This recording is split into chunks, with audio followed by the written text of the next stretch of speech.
This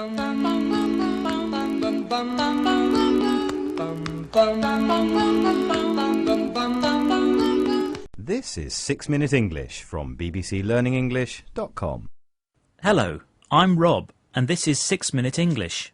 I'm joined today by Alice. Hello, Alice. Hi, Rob. Today we're talking about alien life form and who on planet Earth would aliens speak to if they one day made contact. Alien life form. This is something that's written about in science fiction books, but nobody has actually discovered anything extraterrestrial yet. Extraterrestrial.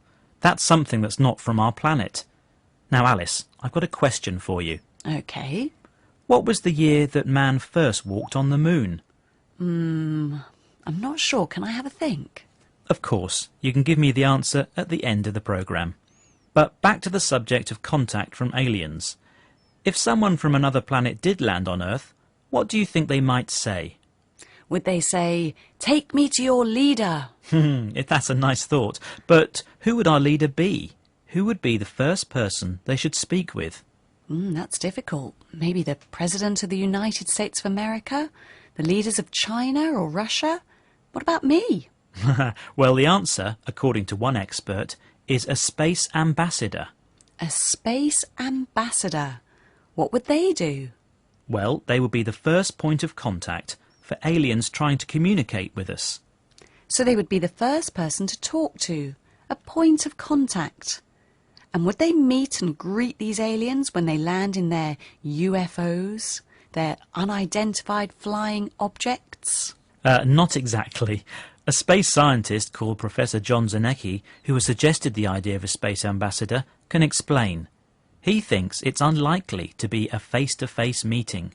The likelihood is not that aliens will suddenly appear in Guildford or Manchester or somewhere like that. The contact, if it does happen, is most likely to be through radio signals. Because, you know, in the last decade, we've discovered something like 500 planets orbiting other stars, like our sun. So it's no longer fanciful to think about the possibility of life on distant planets. So Professor Zanecki doesn't think aliens will land in a town or a city. Our contact will be through radio signals. Yes, radio signals. We will pick up some kind of sound. He believes it might really happen one day, and the idea is no longer fanciful. Fanciful. That's something that's unreal or imagined.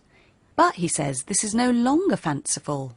Yes, that's because in the last decade, 500 new planets orbiting other stars have been discovered. So it's no longer fanciful to think that there may be life on distant planets. I see. So he wants us to be prepared for a possible contact from aliens. Yes. And who might this space ambassador be? Well, next week, a meeting at the Royal Society in London will be discussing the appointment of someone, and a likely candidate is an astrophysicist called Mazlan Othman. She already heads the Office of Outer Space Affairs for the United Nations. So the UN has an Office of Outer Space Affairs. It deals with issues that are literally out of this world. That's right. Professor Zanecki can explain a bit more about the things it looks after. There are laws and regulations that have been signed up by many countries about what we can and can't do on the moon, you know, who owns the moon, and also concerning the non-proliferation of weapons in outer space. So the Office of Outer Space Affairs oversees laws and regulations about which activities can take place on the moon, who owns it, and also the non-proliferation of weapons in outer space. Non-proliferation. That's a limit on the use of weapons in space and keeping it a peaceful place. Well, having a space ambassador seems like a good idea, but they may have a lot of waiting to do. Possibly. Professor Zanecki says alien contact could happen next week, next year, next century, or maybe even never. But it would be really unfortunate to miss their call. Now, Alice, what's the first thing you would say if you were contacted by aliens?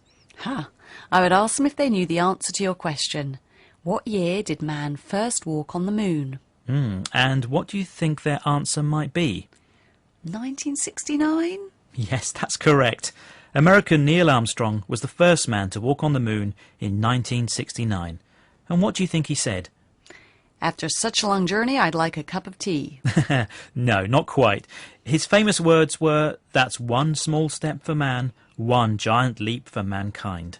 It really was a big step, but he didn't encounter any aliens. OK, Alice, we've taken a small step in learning English today.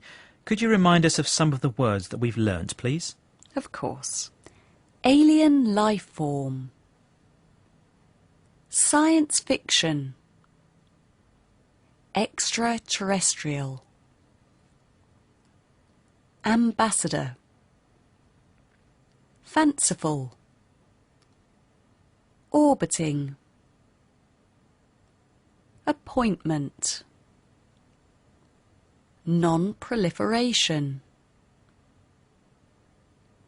Weapons. Thank you. That's all we've got time for today, so thanks for joining us and see you next time. Bye. That was 6 Minute English from bbclearningenglish.com.